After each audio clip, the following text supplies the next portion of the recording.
am so excited for you to listen in on this conversation today that I had with my guest, Tabitha. She's a membership coach and founder of the Present Profitable Mom, and she's obsessed with the membership model because of how it empowers entrepreneurs to multiply their income without working more hours. She's also a productivity nerd, and we got into that a lot because it's like such an important area to focus on, figuring out how to actually like use the time you have in your day wisely, especially when you have constant interruptions by children who are either needing to go somewhere or needing a snack or whatever it is, right? So Tabitha was able to transform her business and be more profitable with sustainable recurring revenue while being a present mom, and she wants to help you do the same. She's also a podcaster, and she has a BA in psychology and a master's in business, and she's raising her kiddos with her husband in Alaska.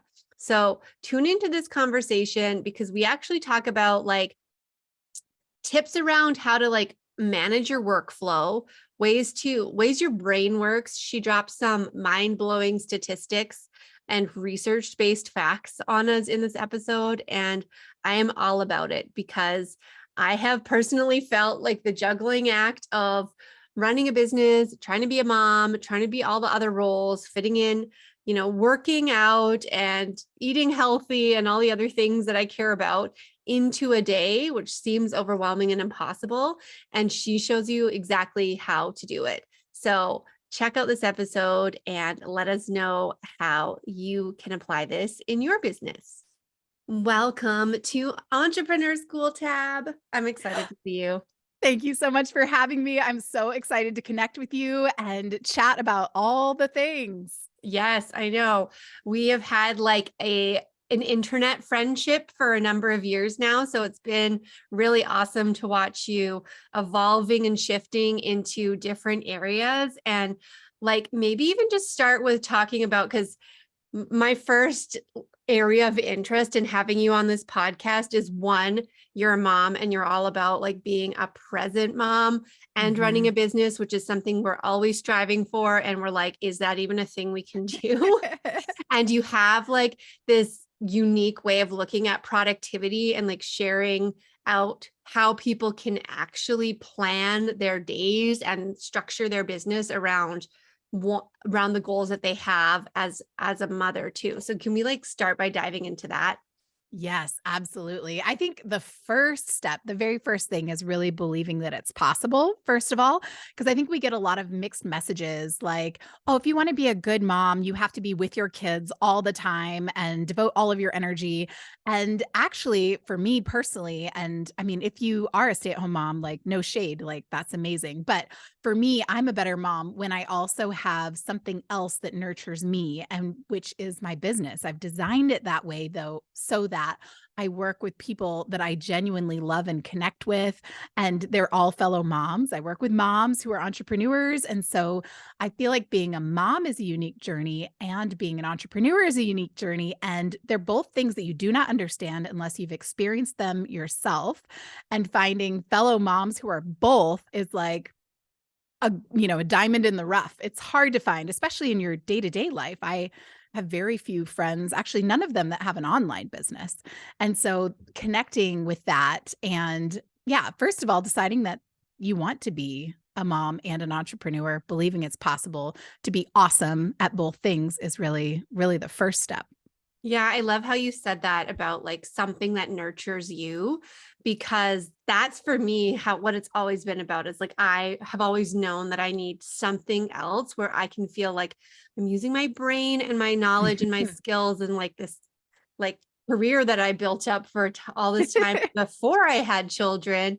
And I Mhm. don't want to throw that away because I still love doing those kinds of things. And I also want to have relationships with my kids. And it's been like an evolving juggling act ever since becoming an entrepreneur for me like 6 years ago. Yeah, and I think the part of the story that gets left out is that I really believe in the power of leading by example. And do you want your kids to sacrifice everything for someone else? Like I don't. Like I want my kids to chase their dreams and to live their best life and do work that they love and that they feel passionate about and that they enjoy and enjoy the journey. And so in order for me to teach my kids that, I need to be an example of that. So I think there are definitely some advantages to moms who are also entrepreneurs.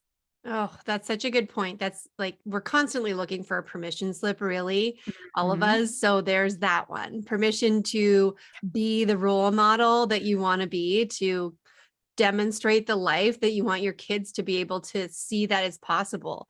And like, let's be honest, being a mom entrepreneur is doing the most. Like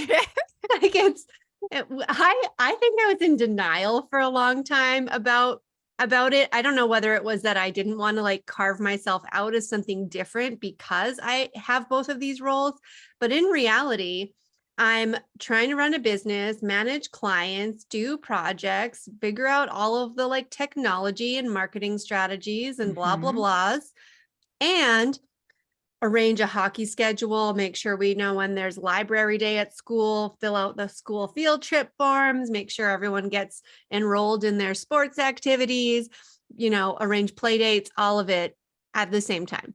Oh, and eat healthy. Make sure we have like healthy meals. Let's just throw that in there, right? Yes, right. And so I want to give you guys, your audience, some really tangible tips for how to do this. So I personally, I feel like I've tried everything. I've had a really long, winding journey. And Mhm. finally, the business model that has served me best in creating that flexibility in my life that I have to have, like can't survive without it. Like sick kid can't throw my day off, like because sick Yes. kids happen all the time. So you have to have that built in. And I really believe that a membership model is a great way for us to leverage our time in our business, but then also give us the flexibility that we need in mom life. And honestly, even if you're not a mom, you still want to exercise and have other priorities and travel and all of these other things. So just as humans, we really need that flexibility and freedom to enjoy our life in addition to the time that we enjoy, hopefully, in our business. Hmm. Yeah. So let's talk about that a little bit more. What does having a membership look like? What are some of like who are you talking to? Like who is a membership good for? What kind of business owner? Yes, I think a membership, the way that I teach it, can fit a lot more different niches than you might expect. Mm, So, I think the thing really is going to be something that's ongoing, right? So, a membership probably isn't great if you maybe just train people to run a marathon because maybe they're just going to do that once. That was like a bucket list item and they're done. But if you have people who want to be in shape, like you're never like, oh, ran a marathon in shape for life, check that box. You're right. Like, not how that works. Like, exercise and moving your body needs to be a consistent priority over time, and life changes and seasons change. So, how are you going to help people navigate over time? You need to be able to give them that accountability, maybe even like co working, a co workout session. I Mm, mean, there's a lot that you can do to encourage people to have that consistency. So, really, niches that require consistency or accountability or that done with you approach, like from another perspective, like someone who doesn't want to pay for example, I have a client who is a bookkeeper and she is creating a membership around bookkeeping because in your business, that should be something you are doing all the time. That's part of it. If you're making money, spending money, you need to be doing your bookkeeping, right? So she is really helping people to have that accountability and that like co-working session to sit down and do it. But this is really for people who are entrepreneurs who maybe don't want to straight up hire done for you bookkeeping services and they really want to understand the numbers. And honestly, even if you want to be hands off and hire someone to do everything, they're not going to understand your business like you do. So, you being in there doing your own numbers is really critical. But at the same time, you're going to need help.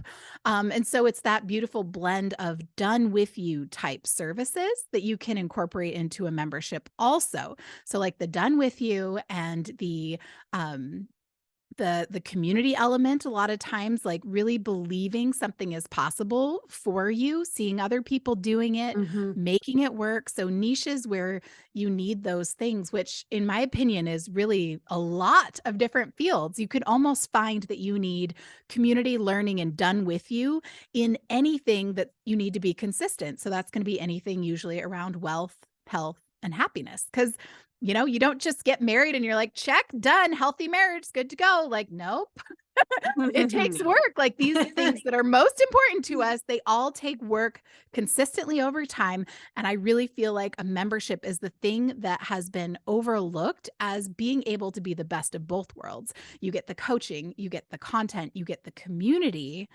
and those are the 3 pieces that I really believe are key, and just so happens to conveniently for you, leverage your time because the community adds additional value that doesn't require necessarily much more of your time.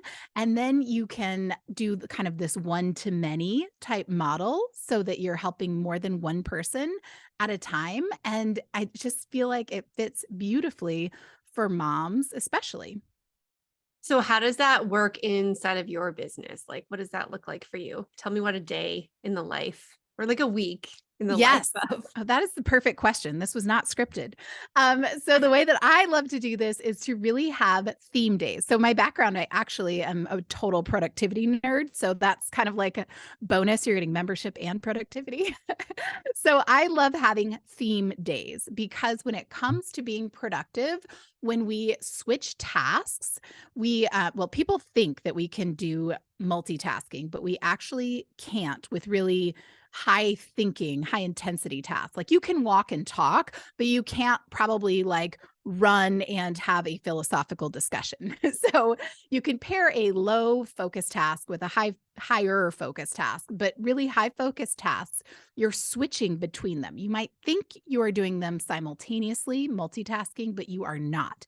And what happens when you switch between tasks, you are losing all of your momentum. It's called startup inertia. So instead of switching back and forth from very different tasks, you can design your week to batch similar type tasks that you do at the same time so that you build up that momentum and you get into the flow, which is a Mihail Csikszentmihalyi's flow theory, where you're completely engaged in the activity and you are going to think about it so much deeper and you're going to get a lot more done in a shorter period of time versus like, oh, we're recording this podcast. I'm just let me like check this text on my phone really quick. I mean, that's going to completely distract the flow of what we're talking about. And Mhm. actually, research says that a disruption as brief as 3 seconds can distract you enough that it takes 23 minutes to get back into the flow of Mm. what you were doing. And if you're a mom and an entrepreneur, you know that feeling well because unfortunately, we can't always have distraction free work time. But by batching similar tasks, we can get into that flow, limit distractions, and really maximize our time. Ooh, okay, first of all, that's a scary, scary statistic. I 3 know. 3 minutes of distraction equals 3 23. seconds. Oh, 3 sorry, 3 seconds. seconds, right, Yeah. equals 23 minutes of getting your stuff back together and trying to figure out what you were doing, which makes total sense because I feel like that's Yes. a lot. Mhm. And Yes. I also know the difference in like feeling like in flow in something, right? Like I've been sending some video messages to people, but I batched them like I made like Yes. 20 at a time and it just like started flowing out versus like what's the Mhm. script? What do I say? And trying to Yes. remember how to do it all again. It was like I see the value of this for sure. So you're talking about theme days. What are some of the theme days like how you run your business?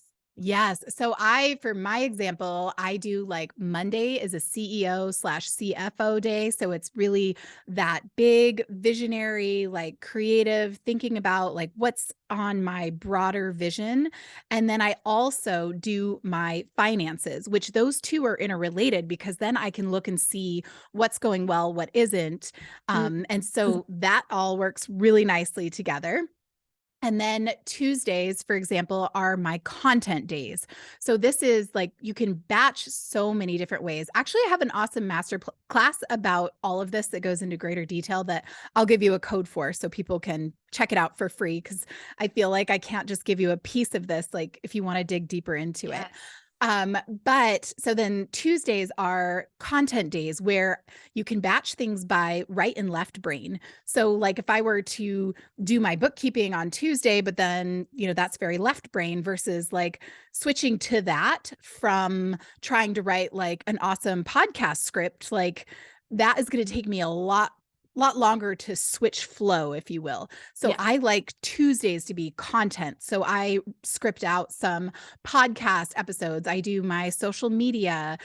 If I have any sort of collaboration that I'm doing, I could outline a podcast episode that I'm doing for someone else's show or a summit or things like that. So that's all very similar type work.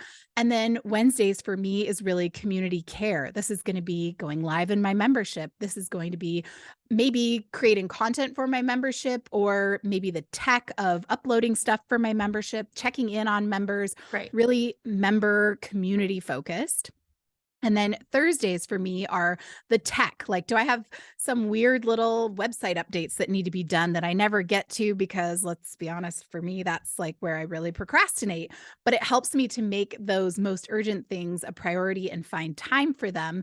And then Mhm. it's not something, because I tech little updates to my website, that would be on my list Monday. And then I'd be like, oh, didn't get to it. Move it to Tuesday. Oh, didn't get to it. I just would move that sucker and never do it until I'm finally like, obviously I'm never doing it. We'll just delete it. So having Thursdays, I'm like, okay, like I gotta like drink extra coffee that day, and like we're going to dig into those tech items. And then once you're in it, for me, I'll be like, gosh, I really goofed that up. That doesn't all fit together.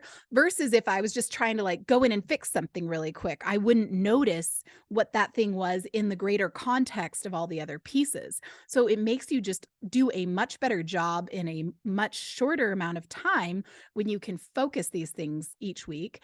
And then Fridays for me is like admin. I'm wrapping up the week, and I'm, maybe it's scheduling, maybe it's sending out some pitches to be on other people's podcasts or pitching people to be on my podcast, and really those little admin pieces. And I never schedule anything on Mondays or Fridays. And that's another thing this helps you with, is building out that consistency. Like, okay, we record podcasts on Tuesday and Thursday, where I do my client calls on Wednesday, so that you're never switching from week to week. Like, oh, this is supposed to be my admin day, but I've got to record a podcast, and it goofs up your flow. So this builds over time to make you more and more productive, because as you build out these systems and put these little rules in place, it gets more and more efficient. I love that. I have some of those similar, like Monday CEO, Friday no meetings as well. Yes. Hmm. And I at one time, and like it's about testing too what actually feels good for you. Because at one Yes. time I was like, oh, Friday will be a day where I'll do content, but I'm like, Friday's actually a day where I don't want to shower. Or I want to Yes, work out in the exactly. morning, and I Yes. want to like, I don't really want to get ready. So I don't feel like being like camera ready, which Hmm. generally I like to feel put together if I want to do video stuff. So that doesn't work. So I'm going to start like switching that to Thursday, that kind Yes. of thing. So how many hours do you work a week? So my base is usually 10 hours is my standard. I'm a morning person. And this is another thing where you have to follow your energy and batch the type of tasks that make sense for you. So I wake up at 4:15 most mornings during the week.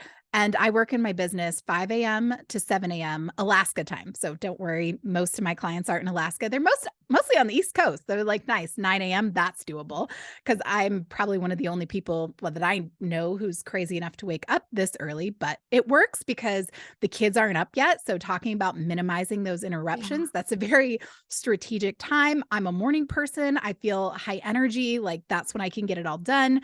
I love just having a couple minutes to myself. And so I do that 5 to 7 a.m. Monday through Friday. I do plan on Sunday. I like to know what's coming up, but I don't count that, I guess, as standard work hours because I'm planning everything. Like I'm meal planning, Yeah. I'm setting my priorities for the week, which includes, and that's like 30 minutes to an hour. It's not a big deal. And I meet with my husband, so he knows what's coming up and all these little things. So that's kind of my standard. Like at the time of this recording, like full transparency, I'm in the middle of a launch, so I'm working more than usual. And I also have started a podcast in November of last year. And so I'm doing a little bit more with that. But as far as running my membership, planning the content, doing the social media, all of those pieces are pretty well contained within a 10-hour work week. I think that's amazingly aspirational for people to like know that you can actually do that many things and have that much like progress in a short Mhm. amount of time. And if you have 20 hours, like my kids are both full-time in school, Yes. which gives me about 20 to 30 hours easily per week, depending on when they Mhm. don't have school, which is all next week and all summer Yeah. and all of that. But so things like shift as you go, Yes. right?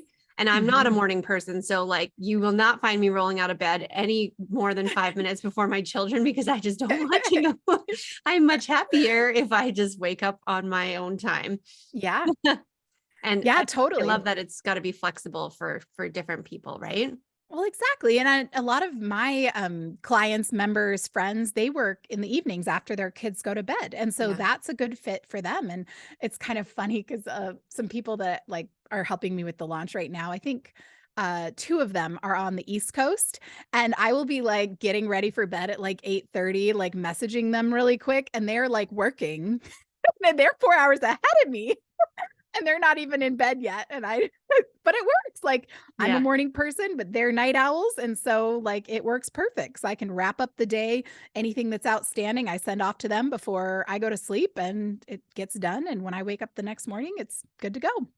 This is making me think of a lot of the profession or personal development growth people out there will talk about like morning routines and Mhm, setting your day up for success. And I've tried so many of these things and I'm like, mhm, ugh, I'm not getting up. I'm not mhm, doing the thing early. I don't have the time then. Like, this is not what works for me. So I think I just really appreciate that you're pointing out the need to identify what it is for you individually and not like it's a rule that needs to be mhm. followed.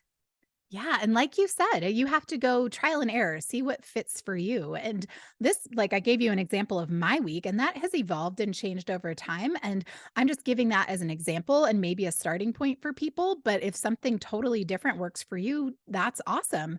But I just think that the batching, specifically with theme days, is amazing because of the ability to make fewer decisions. Because decision fatigue is a thing. Like we have a finite amount of willpower when we start our day. Like, for example, if you've ever been on a diet, like, do you usually break it when you first wake up and have ice cream for breakfast?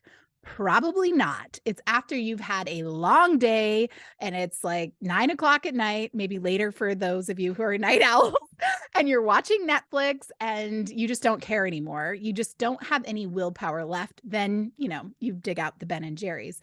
And so the thing about willpower too is that it's a finite resource that is tapped through everything that we do. So if you're on a diet and you're trying to do all this client work and you're trying to do all of these things, you're going to make worse and worse decisions in every area as the day goes on. Mm, So when you don't have to think about, like, what do I work on tomorrow? Like, I've got so much to do, I don't even know where to start. And then you can be like, oh, tomorrow's Friday, it's admin day. That's where I'm going to start with my high priority administrative tasks. And it's fewer decisions that you have to make, which makes life in general a mm, lot easier. Yeah, that sounds incredibly helpful for overwhelm. Yes, yes. And then, back to how we talked about the decision fatigue and that, tapping that willpower and that resource, like whenever you can skip that, you can dive right in faster. And if you've ever had a day where you're just like, I have been so busy and gotten nothing done, Mhm. that's probably what you did. You switched from like one thing to the other without batching similar tasks. And you're just thinking about everything. And maybe you started 10 things and finished nothing, which is not going to help you at all. It's much better to do start to finish, which takes some willpower to keep yourself going on one task until it's done, which you're going to have more of if you know what you're doing and you're not wasting a bunch of time and mental effort, like trying to decide what you're going to do. And even like to your point, there's another thing that is the same similar as that. Well, it taps into that decision fatigue as well. So it's that task switching, but context switching also. So, like you said, okay, I did my hair and makeup and I've got my tripod and my ring light set up. Let's record all the videos instead of one video. And then, oh my gosh, tomorrow I've got to do my hair, do my makeup, set up my ring light, set up my tripod. You cut that out. You don't have to do that work on repeat if you batch Mhm. all of that together. Yeah, that makes total sense. And I think it's interesting, like maybe as a challenge for people to just go through a week and observe where you're doing this. Be- Mhm. because like I know, like for example, one thing is going from, being here in the interviewer seat versus being in the hot seat, being the Mhm. coach as well versus, being on part of the groups that I'm part of as a student, like flip Mhm. flopping back and forth between those different roles. Like I always imagine this whole, like all the hats, right? Right. You wear different hats in your business and you wear different hats in your day because there's a part of the day where you're like yourself and then you're the business owner and then you're this part of the business and then you're the mom Sherpa and then you're the Yeah. chef and then you're the homework like Yes. supervisor. And like it is exhausting to keep taking off the hats, but like now I'm like making up this whole, and now I'm just visualizing there's a stack of hats. Imagine you like put them on nicely one at a time and then they go back on like a hat rack versus they're getting thrown and you're trying to find the Yes. hat and you have to go put the hat back on and you don't know where it went because you frantically took it off. Yes, I love that analogy. I think it's perfect. And it's so, so true. And especially like you said, if you have the hats stacked up in order, you're just like, okay, this one, now this one. And it's like a flow. So that's another thing is, so I gave you kind of themes for batching throughout the week. You can also batch throughout your day doing similar tasks. Like my similar task, for example, is my working block 5 to 7 a.m. And then after that, I batch similar tasks, which is lunch, getting the kids up, getting them ready for school, and all of those pieces.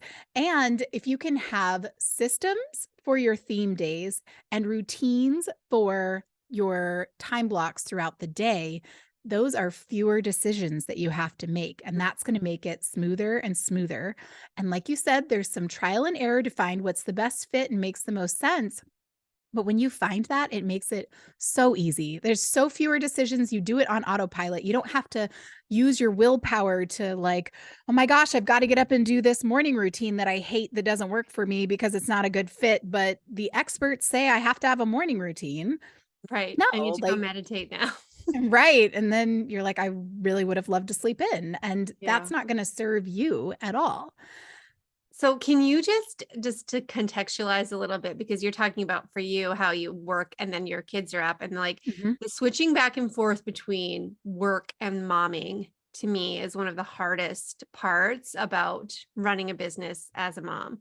And like I said, for me, my kids are in school for a good chunk of the day, but when they come Mhm. home, I've played around with like trying to work again while they're at home because they're not in childcare anymore, but they're old enough that they don't want me to like sit and play with them, but they like, but I don't Mhm. want them to be on their like tablets all the time. And there's just Yes. this constant, like, I'm thinking about what they're doing and I'm trying to work and it's not really working.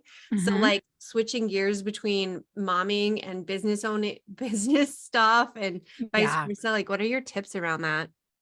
I think it's really kind of a mindset getting into things. And then you have to evaluate because if your kids are constantly nagging you for things and maybe they don't want to sit and play with you, but they're like, I need a snack or, just little ways where they're interrupting. If you're not able to be productive during that time, work will expand to fill time. So maybe there's a way that you could do your work day while they're at school, wrap it up by the time they get home if Mhm. possible, and then do other things around the house. Like maybe that's when you start doing the house chores or prepping for dinner and those type things that can be interrupted so that you aren't, having all of those distractions while you're trying to do your focused work in your business.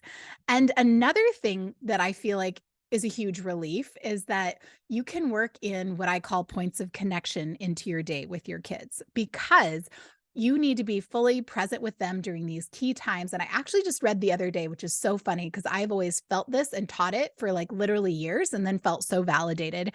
But this child expert was saying that there are actually 9 minutes during the day that are most critical for you to be present with your kids. And Mm. that is when they first wake up for 3 minutes, fully present. When you first see them again, like if they left for school and they come home, connecting with them when you first see them again for 3 minutes at least. And then at night, right before they go to bed, connecting Mm. with them. So if you don't have a lot of time, because sometimes you don't, if you're in a busy season, or maybe you like working more too. Like you don't have to only work 10 hours. Like my daughter goes to kindergarten this fall and I am excited to work more. I'll definitely miss her, but I'm excited to work more. And so 10 hours has been great and given me all the flexibility that I need right now. But like you said, different moms are in different seasons. And so if you Mhm. just have those critical 9 minutes each day, then you can kind of prioritize that and fit in other things as it works for you and your energy and your family lifestyle. Because, if your kids are doing sports after school, that might give you more time. If they're, Mhm. not needing a ride somewhere, that might give you less time if that turns Mhm. you into like mom with the chauffeur hat. And Yeah. so just really releasing that pressure. And I know that a lot of people struggle with guilt, and it's easy to struggle with the guilt around needing more time, but it really is quality over quantity. And if you think about it, you could be a full time stay at home mom and never be present with your kids. You can distract yourself with a million different things. And Yeah. so just if you can rewrite that limiting belief around the guilt, like you still have these important points of connection. You build a business where you can be there for your kids when you need to be, and really just making sure that it feels good for you. And that if you are feeling guilty, is it something in your personal values or is it something that you view as a societal expectation? Yes. Because that's different. What society says you should do, like, being a rule follower and a recovering people pleaser, this Mhm. is easier said than done, but just really evaluating what are my priorities, what matters to me and my family versus what is the societal you should expectation. Oh, absolutely. That's so good. And I actually think in what you were just saying, I just uncovered something for myself, which is that I don't think anything is important except for my work.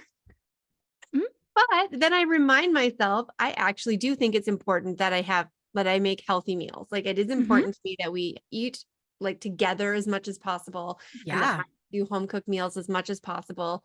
And so it's almost a way that I have to like think about it differently to give myself permission to do that sort of those activities. Like there's stuff, it's to do, it's on a list as well, even if I don't write it down, like that I have to make dinner every day. I don't write that on my to-do list, but I do it, right? Mhm, And like you're talking about that period in my day where it's like the kids came home and now I have like 2.5 hours before dinner. So am I going to work with distractions or am I going to like focus on those things? So mhm. that was enlightening. I just wanted to reflect that back to you. Awesome. Yeah. And like you said, it's fitting what works for you. And I actually read a book recently that was so cool because it was talking about the power of family dinners because it is that point of connection all coming together. But what was really cool in this research was that some people, instead of doing dinner, they do family breakfasts. Or like one person had kids who were in high school and had sports and everything. So they do like family snack when the kids got off school before they all went off to sports because dinner was going to be on the run, but they had that touch point where they would do Yeah. kind of like tapas appetizer style quick snack, but all together connecting. So that's again something where you can build your own family traditions, which I also love traditions because then they're basically routines, right? Like routines that you look Yes. forward to, don't have Mhm. to think about, and they build in that priority of having those moments of connection. And, it can be your morning or bedtime routine or Yeah. just really being fully present with snuggling your kids when they first get home from school. And, older kids, it could be a meal. Like maybe that's the only way you're going to get to Yeah. draw them out of their room, is if you're like, okay, you have to come into the kitchen to eat or something. Yeah. Oh, such a good point. And actually, it's reminding me to like place value on these things. Like we're doing them Hmm. on purpose for a reason Yes. because we care about them. Hmm. And the little moments do matter. And I love that Yes. that boiled down like 9 minutes a day. That's so attainable and Yes. impactful. I love it. I know we talked a lot more about like productivity hacks today than maybe you were initially planning, but I loved That's it. all right. Is there Me anything too. else that you wanted to share before we wrap up? Well, I just think I think the big key takeaway for being a mom and an entrepreneur and really being able to be good at both, to be a present mom and a profitable entrepreneur, you just have to have these systems in place that serve you and really be intentional and, have priorities and set boundaries around those priorities and really define success for yourself. Like, what Mm, are you going for? Are you trying to achieve something that is either unattainable or something you don't even want? Or, what is it that you want, and how can you build a foundation in your life and business that gets you to your life purpose and mission and whatever makes you feel like this is what you're meant to do? And I do love, like I mentioned, the membership model has been great for me and being able to create all of these things because it has really supported 10-hour work weeks and things like that. But I think that, yeah, like you said, we talked about a lot of things that can help mom entrepreneurs in mhm, any type of business model. mhm. Awesome. Well, let everyone know where they can connect with you, and I will make sure to put links to things that we talked about and make sure that it's easy for them to get it in our show notes. But where's your favorite place to hang out? Awesome. Well, I also have a podcast, Present Profitable Mom, and I'm on Instagram the most, probably at Present Profitable Mom. And like I said, I will make a coupon code for you guys to have the maximizing your membership in 10 hours a week. But again, this really works for any type of business model, depending on how many hours you want to work, etc. And yeah. Awesome. Thank you for sharing your wisdom today. I found that like super helpful just in thinking about my own, business flow and the things that these are things that will be challenges that you'll face in Oh every yeah. stage. Like Yes. no matter how long you've been in business, like it's how do we figure it out when we're starting? How do we figure it out when it's different? And like I think Mhm. about it even in seasons where it's like kids are in school, kids are not in school. It's Yes. hockey season, ball season. Like this is how things Right. work in my life now. Yes. Yeah. Yeah. And it is. You've got those seasons of motherhood, seasons of business, and you have to have these tools and systems that are flexible and can still give you the freedom no matter what stage you're at. Absolutely. Okay, well, everybody run and connect with Tabitha because she has amazing resources and I love following you and staying connected with you. Awesome. Thank you so much for having me, Kelly.